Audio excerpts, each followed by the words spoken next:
O apóstolo Paulo, ele se tornou Paulo, ele se tornou um apóstolo, mas na verdade, antes dele ser o apóstolo Paulo, ele era o Saulo de Tarso. Quem era o Saulo de Tarso? Saulo de Tarso era um religiosíssimo, era uma pessoa que tinha a sua religião, que amava a sua religião, que respeitava a sua religião, que cumpria as regras cabalmente da sua religião. Era uma pessoa séria dentro da sua religião. Tão séria, irmãos. Ele levava as coisas dentro do judaísmo, que era a religião dele, tão séria, que ele mesmo, dando testemunho, fala assim: em muitos eu excedia os jovens na minha idade.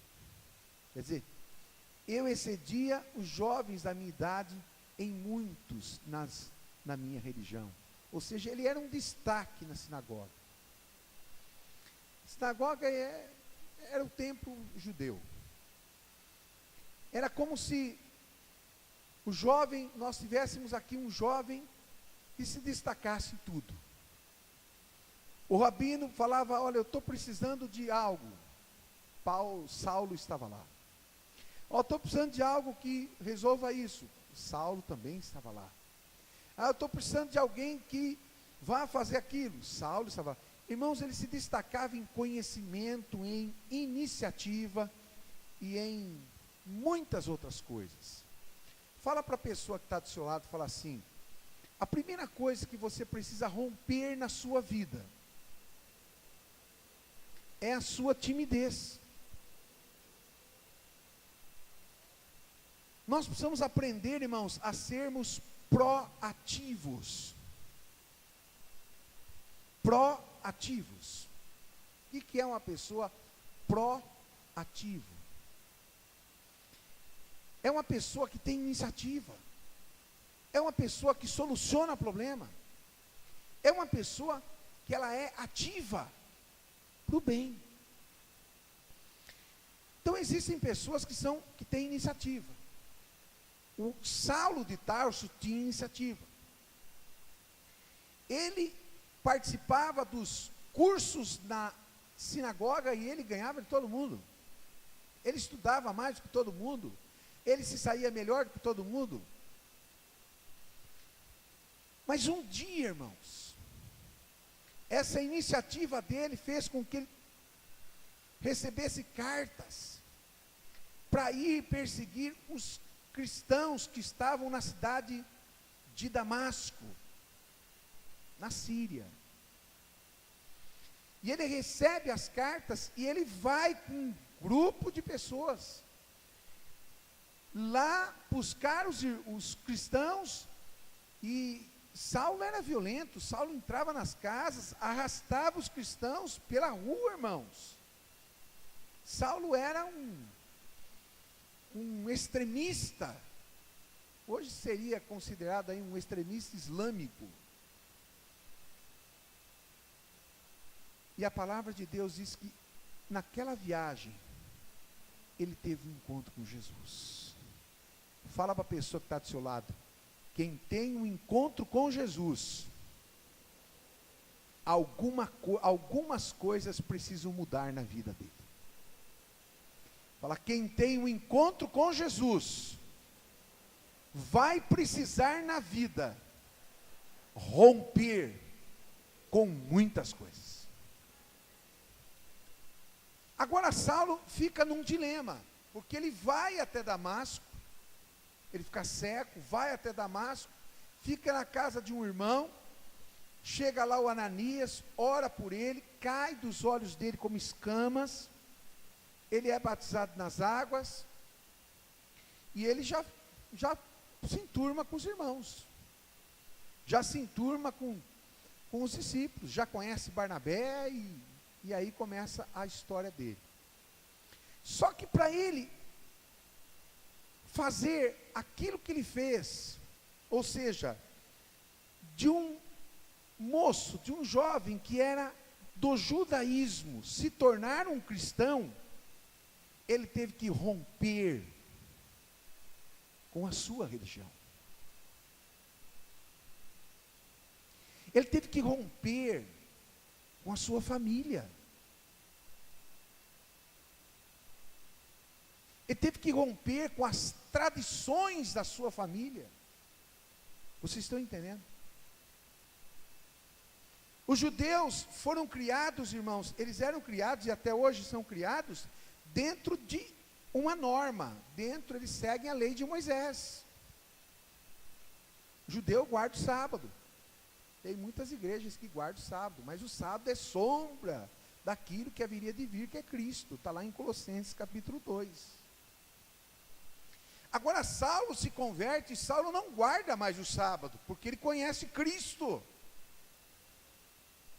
E ele precisa romper. E no livro de Gálatas, capítulo 2, ele fala assim, que quando Jesus Cristo, quando Deus revelou Jesus Cristo para ele, ele não consultou nem carne e nem sangue, ou seja, ele não chegou para o pai dele, para a mãe dele, para o tio dele, para o bisavô dele, para o avô dele, e disse, olha, eu agora sou um cristão. Porque se ele chegasse e perguntasse, o que vocês acham? Aconteceu um negócio lá no meio do caminho, fiquei cego, uma voz falou que era Jesus, que estava falando comigo. O que vocês acham que o pai, a mãe, o tio, a tia, o cunhado ia falar?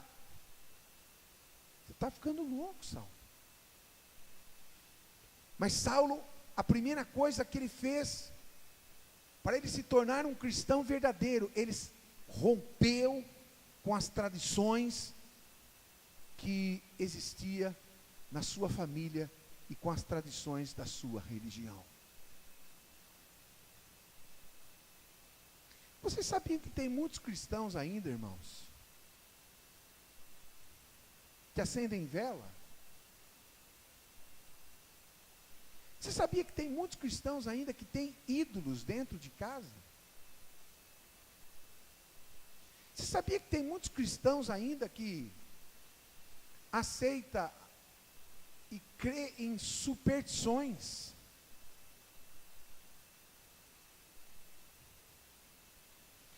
Ai, pastor,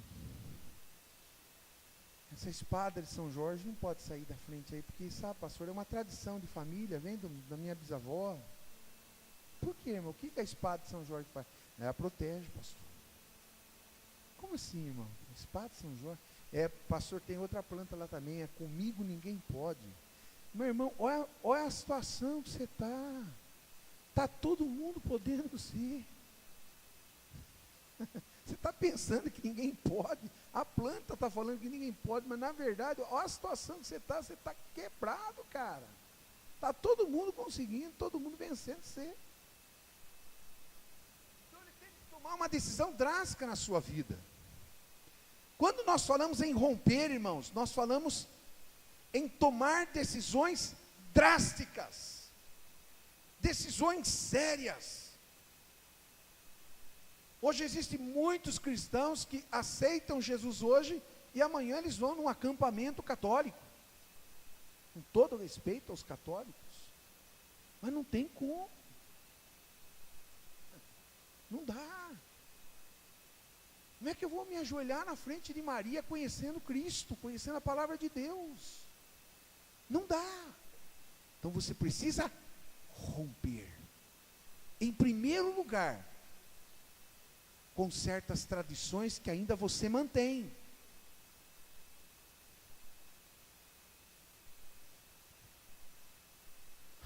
Com certas tradições que ainda podem existir na sua vida. Quero abrir um parênteses aqui, porque nós vamos entrar. Pastor, o senhor está fugindo do assunto? Não, nós vamos falar sobre Paulo na prisão. Paulo nunca chegaria nessa prisão se ele não tivesse rompido.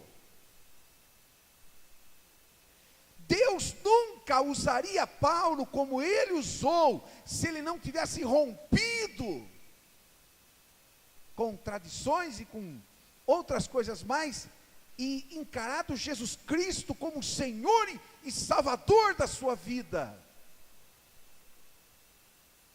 para uma pessoa católica se converter e se tornar evangélica é fácil, irmãos, porque o catolicismo, embora creia em algumas imagens, alguma coisa, mas o catolicismo crê em Deus. O catolicismo tem a mesma Bíblia nossa, alguns livros a mais que são apócrifos. Agora, para um judeu se tornar um cristão, a diferença é grande. Por exemplo, o judeu guarda o sábado, o cristão guarda o domingo. É muito grande. O cristão guarda a lei de Moisés. O judeu guarda a lei de Moisés. O cristão guarda a lei de Cristo. Então é muito importante. É muito diferente. É preciso uma decisão muito mais drástica. Bom, a palavra de Deus diz que ele rompeu. Quando ele rompeu, Deus começou a usar ele. Quando você rompe com aquilo que aparentemente era importante na sua vida, mas que você acha a sua grande pérola. A sua pérola de grande valor, que é Jesus Cristo. Quando você realmente tem a revelação da cruz, e você conhece Jesus Cristo como seu único e suficiente Salvador, e você diz, não, a partir de agora eu sou de Jesus, eu sigo o que a Bíblia diz que eu tenho que seguir. Sabe o que vai acontecer com você? Se você se firmar nessa decisão, Deus vai começar a te usar. Deus vai começar a te abençoar. Você vai começar a abençoar outras pessoas. Sabe por que muitas pessoas são tímidas em falar de Jesus? Porque precisam romper a timidez. Não espere você estar desenganado no hospital para você criar coragem para falar de Jesus. Não é necessário isso, irmãos. Não espere Deus precisar realizar um milagre de livramento e você cair de um avião e permanecer vivo, para você entender que Deus te ama e que Ele quer que você fale do amor dEle para as pessoas.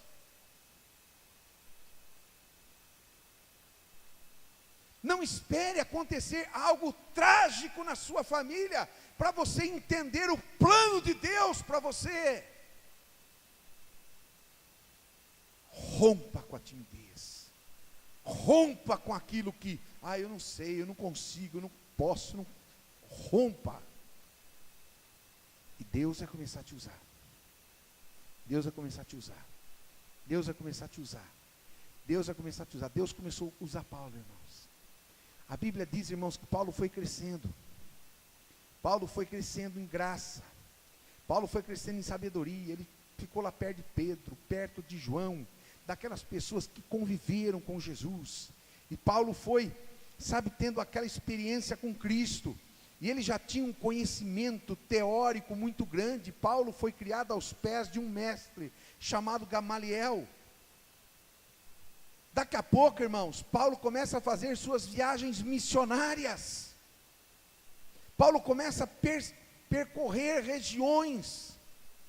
E ele começa a chegar em cidades onde nunca eles tinham ouvido falar de Jesus, ou se tinham ouvido falar de Jesus, era aquele Jesus que tinham matado lá em Jerusalém. E Paulo começa a plantar igrejas. Paulo começa a plantar igreja. Ele plantou a igreja de Corinto, ele plantou a igreja de Filipos, ele plantou a igreja de Colossos, ele plantou a igreja na Galácia, ele plantou a igreja em Éfeso, ele começou a plantar igrejas. Evangelizava e implantava a igreja, evangelizava e implantava a igreja, e ele sofreu muito, mas toda essa unção que ele tinha, essa ousadia que ele tinha, a Bíblia diz que Deus, pelas mãos de Paulo, fazia coisas extraordinárias. Diga glória a Deus, aplauda Jesus. Deus, pelas mãos de Paulo, fazia coisas extraordinárias. Aí Paulo chega em Filipos, que é o texto que nós lemos. Mas ele chegou em Filipos porque lá atrás ele já começou a romper. Lá atrás ele começou já a ter coragem de tomar decisões sérias, de tomar decisões em bifurcações da vida. Sabe o que é uma bifurcação? É isso aqui, ó. Você está vindo na estrada aqui, daqui a pouco tem duas estradas, Jesus e o mundo.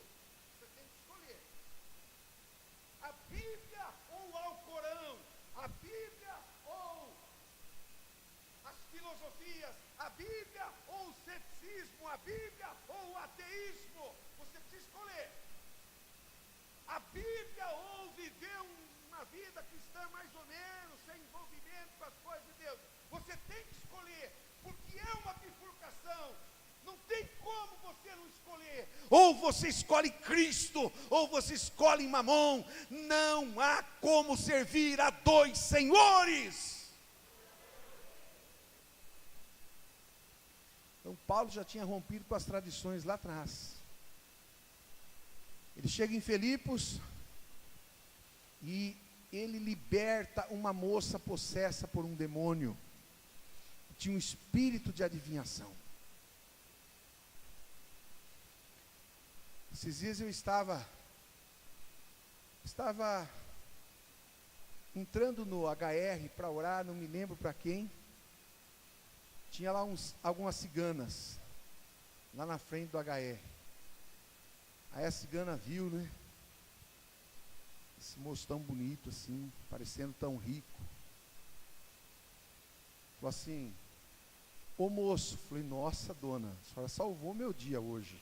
A senhora me chamou de moço. Posso ler sua mão? Eu falei: só se a senhora deixar eu ler a da senhora.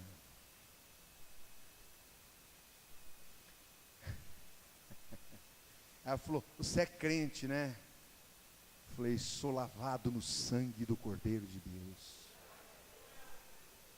Ela falou: não quero, não precisa mais ler a sua mão, não. Eu falei: amém. A senhora não quer que eu leia a sua? Com todo respeito. E aí entrei e fui fazer a visita. Aí voltei, passei ali, tinha umas 4, 5 ciganas, eles nem olharam para mim, irmão. Essa moça lá em Filipos, ela tem um espírito de adivinhação. Era um demônio que adivinhava as coisas. E existia gente por trás que ganhava dinheiro com as adivinhações dela. E a palavra de Deus diz que Paulo chegou e repreendeu aquele demônio. Aquela mulher foi liberta, voltou a si. E aqueles homens ficaram muito bravos. Muito bravos. E fizeram lá um motim e conseguiram mandar prender Paulo e Silas. Paulo e Silas levaram, irmãos, uma surra. Mas uma surra, irmãos, apanharam. Mas eles não apanharam porque eles eram ladrão, sem vergonha, malandro. Eles apanharam por causa da palavra de Deus. Apanharam porque libertaram uma moça, uma mulher, de um espírito de adivinhação.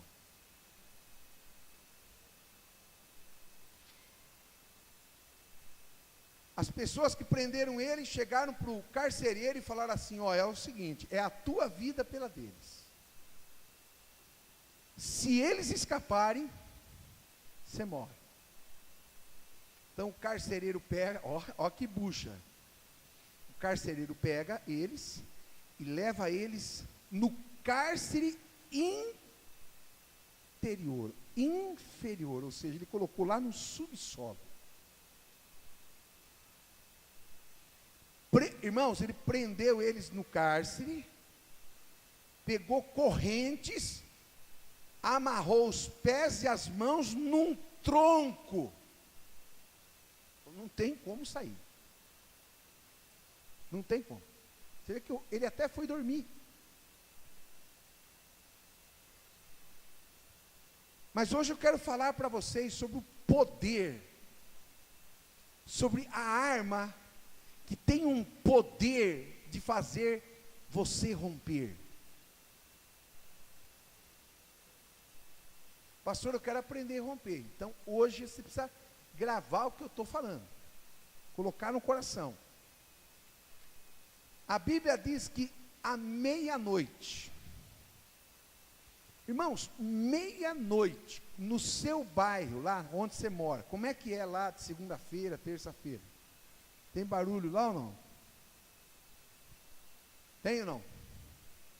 Às vezes não, né? Dependendo do bairro, tem lá um.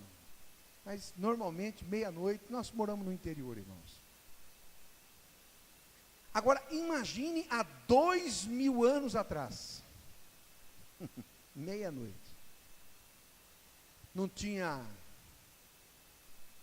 tênis clube, não tinha ápia, não tinha boate, não tinha shopping, não tinha lanchonete, não tinha pizzaria, não tinha danceteria, não tinha nada, irmão, nem energia elétrica tinha. Então, meia-noite, irmãos, era um silêncio absoluto. Aquele silêncio que dá até medo na gente. Não tem silêncio que dá um medo. Nossa, não está muito quieto esse negócio. De repente, Paulo e Silas, todo rebentado, tinham levado uma surra, mas aquela surra, irmãos. Um olha para o outro e fala assim, e aí Silas, como é que você está? Ele fala, rapaz, estou quebrado. Está doendo tudo. Está igual aquela piadinha, né? Como é que é? Do periquito, do papagaio, né? Não estou sentindo nada. Tanta dor, não estou sentindo nada. Paulo falou, e aí, o que nós vamos fazer agora? Aí Paulo começou a orar. Oh, meu Deus. O Senhor é um Deus grande. Aonde ele estava, irmãos? Oh, pastor, ele estava naquele colchão de 2x2, King, como é que é? King dos King lá. 2 metros de largura por 2 na cama. Oh, Deus poderoso. Não, irmãos, ele estava no cárcere interior. Inferior. Oh, Deus poderoso.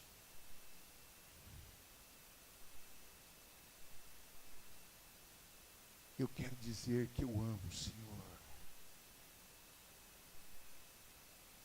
Silas falou, esse Paulo é demais.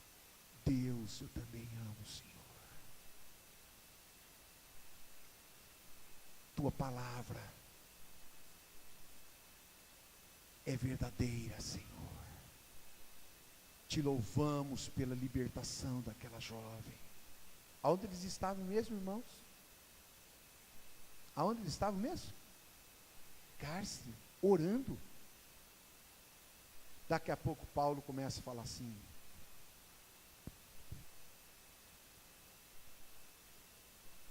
Senhor, nós te glorificamos. Então minha alma canta a ti, Senhor.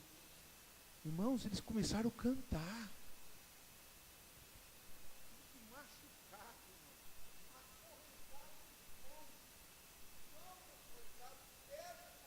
E eles conhecem.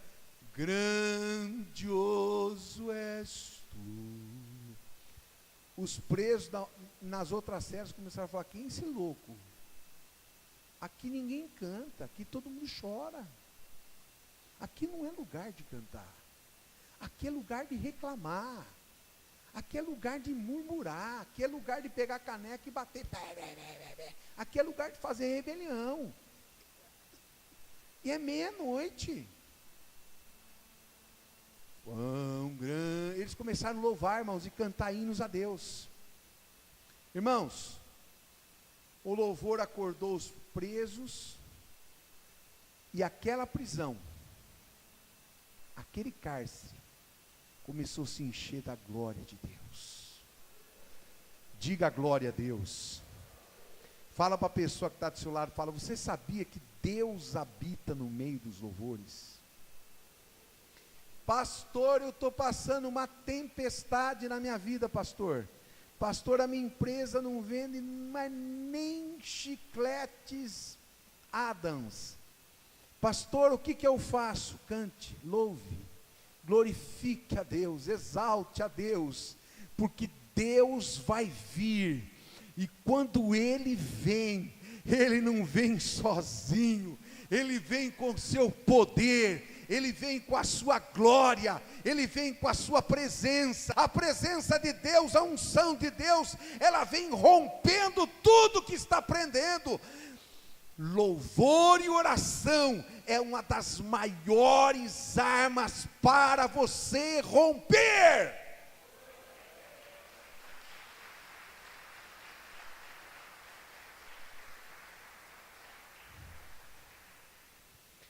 A primeira coisa que aconteceu nessa passagem está no versículo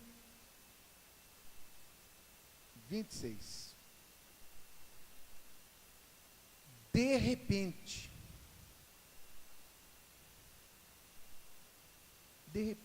no meio do hino, de repente, houve um terremoto.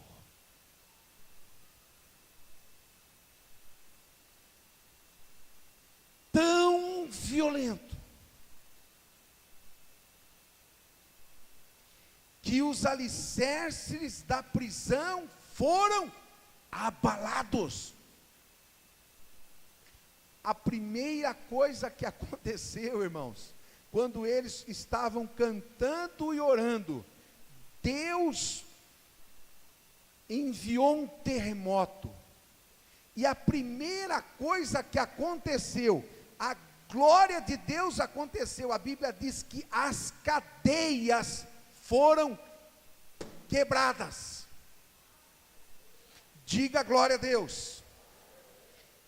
O que significa, pastor, cadeias nas nossas vidas? Pastor, é a cadeia lá de Manaus, onde o povo morreu lá do Rio Grande do Norte, lá não sei aonde.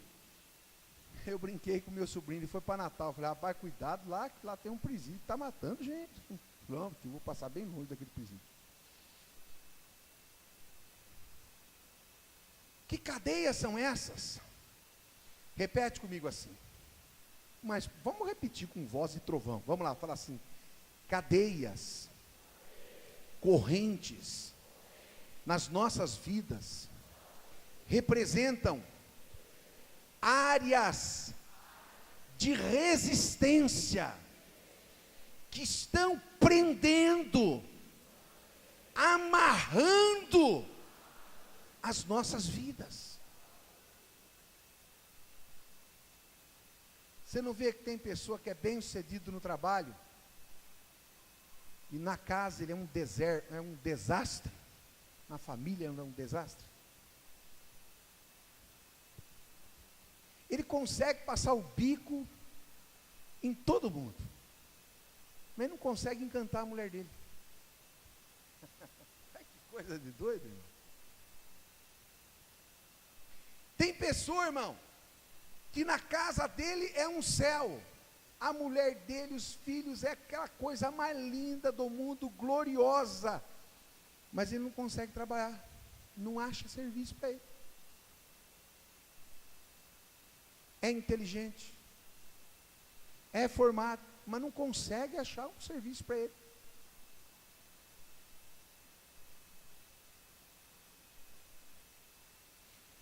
Vocês conhecem pessoas assim?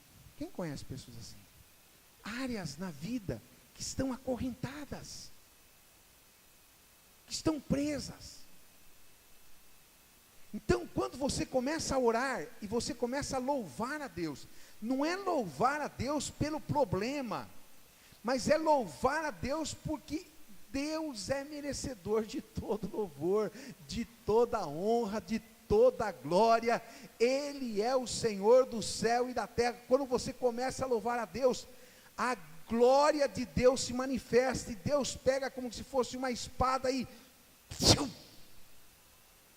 corta aquela corrente, quebra aquela corrente. Preste atenção, irmãos, existem detalhes aqui. A Bíblia diz que o terremoto não abalou o prédio, abalou o alicerce. Preste atenção, irmãos, que o cárcere não caiu, não morreu ninguém. Você já viu um terremoto violento, ninguém morrer? Entra lá no YouTube, no Dr. Google e vê lá, terremoto violento, acima de 7 graus, Richard que fala? Richard é nome de pessoa em inglês. Não tem como não morrer, irmão. Se tremer o alicerce dessa igreja, a igreja cai. Mas o terremoto de Deus é tão cheio de milagre, que ele balança o alicerce e o prédio fica inteiro. Deus quer mexer na estrutura da sua vida.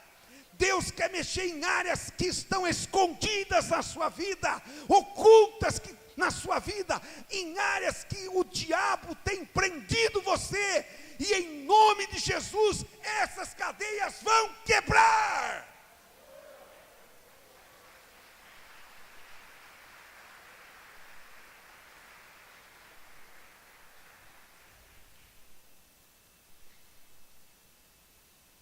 Primeira coisa que acontece quando nós usamos a arma da oração e do louvor, é que o poder de Deus vem, e ele começa a quebrar cadeias, ele começa a mexer com estrutura, ele começa a mexer com aquilo que nós não estamos vendo. Conseguiram entender? Pega a revelação aí. Deus começa a mexer com coisas que nós não estamos vendo, que não está aparente. Coisas que estão enterradas. Coisas que estão ocultas, coisas que você não sabe o que está acontecendo, mas o diabo sabe, e Deus sabe também. Deus vai lá e plá, quebra. Oração e louvor. Pastor, eu sou um vendedor, pastor. Pastor, hoje não vendi nada. É mesmo? Amém. Já acabou o expediente? Fechar a loja. O que eu faço? Entro em desespero, pastor. Pastor, eu sou comissionado, pastor. Então tá, então o que você faz? Comece a louvar a Deus. Grande Deus, Consolador, Príncipe da paz, forte Deus, vencedor, sempre vive e sempre reinará.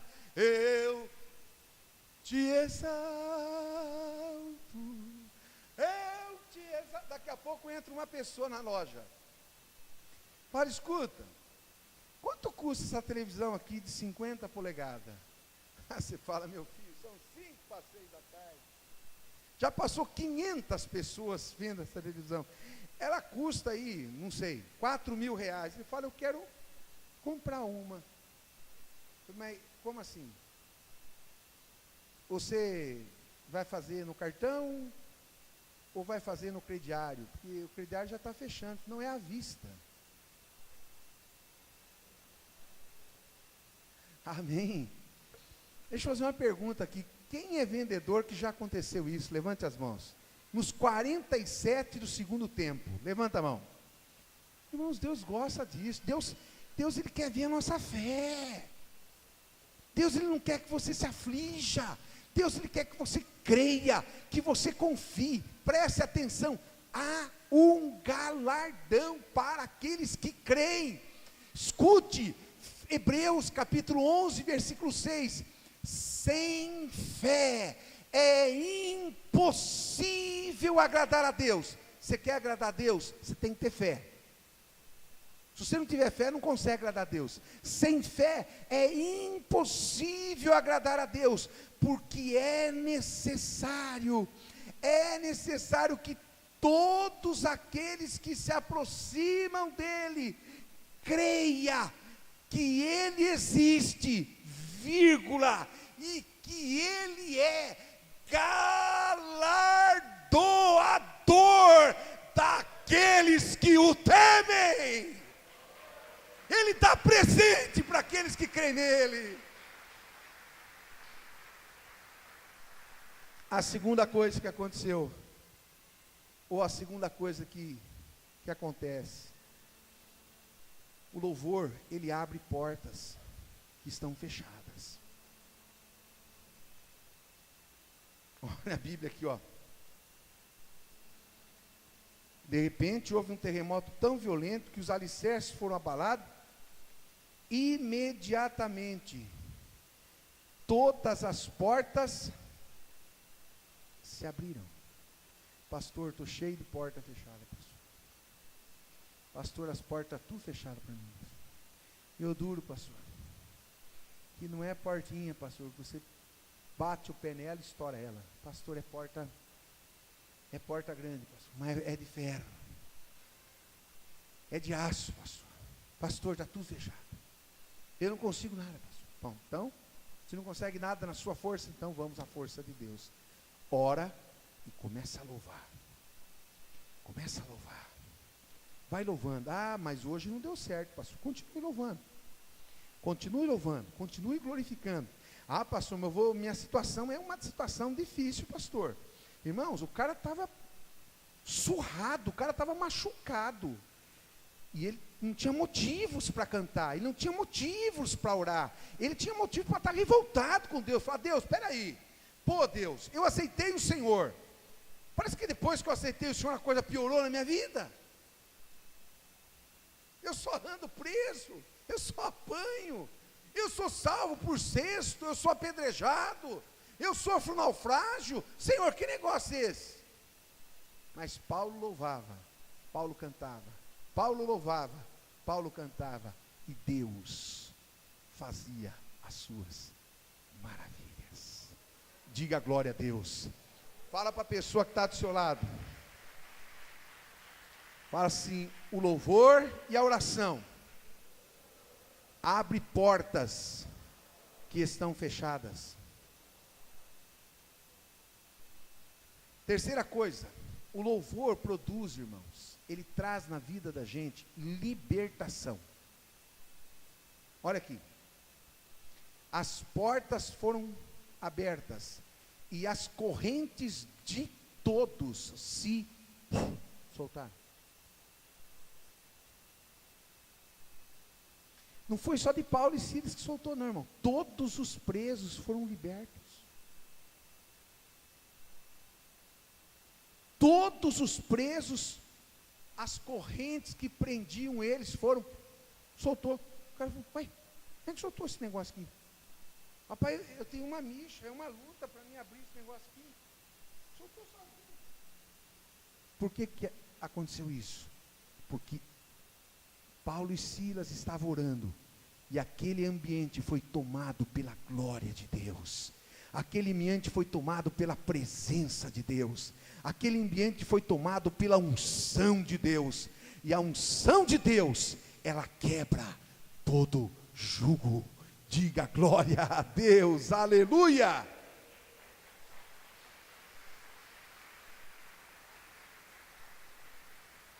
Olha o que o louvor e a oração fez também. O louvor e a oração impediu que aquele carcereiro se suicidasse. Aquele homem ia se matar, irmãos. Ele pegou a espada e falou, todo mundo fugiu. Paulo deu está todo mundo aqui. Nunca foi bom estar num presídio, nunca foi bom estar num cárcere. Está uma glória aqui, está todo mundo falando em língua estranha aqui, ninguém quer ir embora daqui, porque Deus está aqui. Aonde Deus está, as coisas ficam gostosas, o lugar fica aprazível, fica bom para estar. Fica tranquilo, não faz nada por você não, cara. Está todo mundo aqui, ninguém fugiu.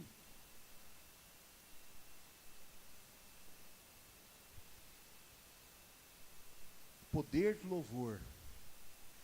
Escute isso, você que sonha, quem sabe você escreveu nesse papel aqui, você quer ver a sua família salva. O louvor e a oração, ele traz salvação. Vocês entenderam? Através do louvor e através da oração, Deus vai manifestar a salvação. Como assim, pastor? Irmãos, o carcereiro chegou na frente de Paulo e Silas, ajoelhou. Ele se ajoelhou, irmãos. Olha aqui o versículo 30. Ele se ajoelhou. E ele disse, versículo 30, então, levou para fora e perguntou, Senhor, o que eu preciso fazer para ser salvo? Aquele carcereiro, Paulo não chegou nem a falar de Jesus para ele, irmão. Ele pediu, por favor, fala para mim de Jesus. Eu preciso ser salvo. Eu preciso experimentar esse poder. Ah, meus irmãos, o dia que nós nos unirmos e nós começarmos a buscar a Deus aqui, até que a sua glória se manifeste, até que o seu poder se manifeste.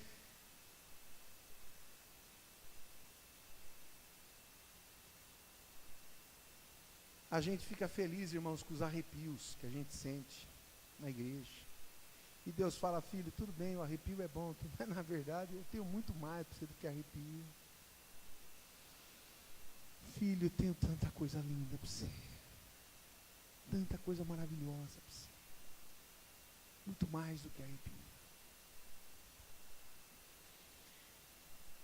Para encerrar, o poder da oração e do louvor rompeu. E a Bíblia diz, irmãos, olha o que acontece quando a gente ora e quando a gente louva a Deus. Versículo 33. Naquela mesma hora da noite, o carcereiro lavou as feridas dele. O poder da oração e o poder do louvor faz com que o seu inimigo cuide das feridas que foram feitas em você. Aleluia. O seu inimigo pegou água oxigenada, começou a limpar as feridas de Paulo e de Silas, chorando. Começou a passar vinho e azeite. Tratou das feridas, porque Paulo tinha levado uma surra terrível, irmão. Paulo estava cheio de vergão pelo corpo. Aquelas pessoas que te perseguem,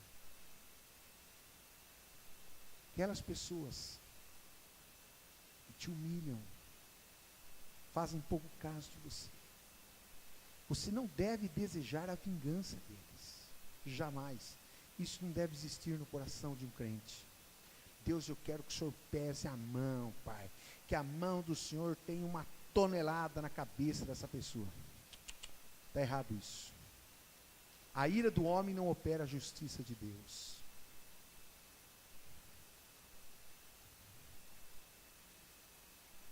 Mas Deus vai fazer com que aquelas pessoas que te magoaram, te machucaram, procure você.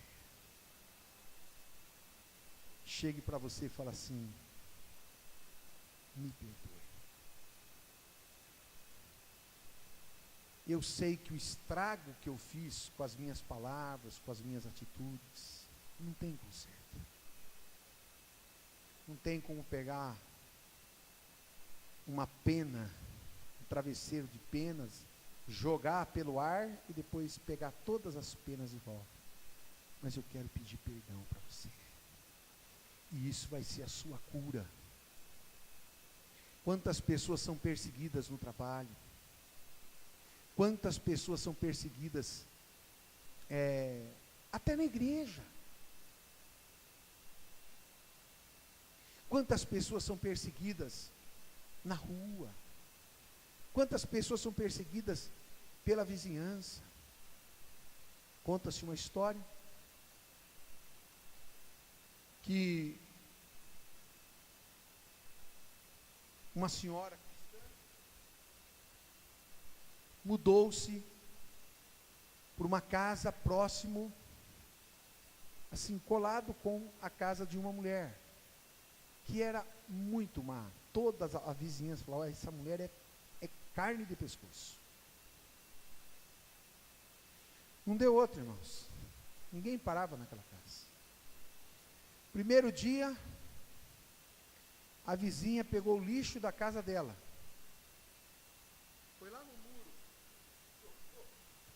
na casa da pessoa que tinha acabado de mudar.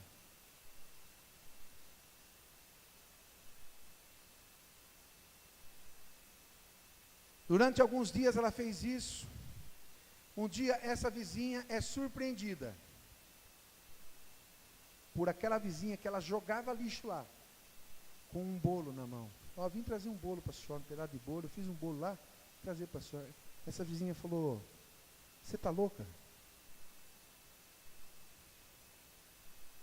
Não. Mas eu jogo todo dia lixo na casa da senhora. Não, mas eu vim trazer para a senhora. Mas ela continuou jogando lixo. Passaram-se alguns meses. A porta da vizinha que jogava lixo foi batida. Era a vizinha do lado dela, com um ramalhete de flores. Chegou para a vizinha e falou assim: olha, eu vim trazer essas flores para a senhora. As flores para mim? Você já me trouxe bolo, você já me trouxe chocolate, e aí dê asa à sua imaginação, que é um conto. Agora você está me trazendo flores. Ela falou: sabe o que é? Com o lixo que você joga na minha casa, eu fiz um canteiro, e eu plantei essas flores, e agora colheu, porque cada um dá o que tem.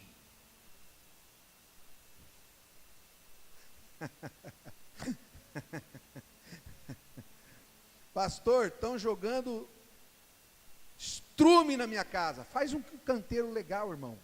Planta ali cebola, planta ali um canteiro de alface. Você vai ver como vai dar alface. Quanto mais inveja tiverem de você, mais você vai crescer. Porque o estrume, ele faz a gente crescer. Ele faz a plantinha crescer. Pega estrume é adubo. Pega um canteiro e joga estrume lá. Você vai ver o que vai acontecer. Aquela alface fica viçosa. Fala para a pessoa que está do seu lado, fala assim: o invejoso, ele é o teu maior admirador, ele é o teu fã. Mas se você pensa que não tem fã, você tem. Aquele que inveja você é o teu fã. Tem umas histórias para contar, irmãos. Só Jesus. Só Jesus. Tem pessoa, irmão, eu já fui vítima de tanta inveja, que a pessoa chegou a comprar o cachorro da mesma marca não, né? Da mesma raça que a gente tem. Mas não tem jeito, irmão. Rônen é só um na vida. Está entendendo? É só um.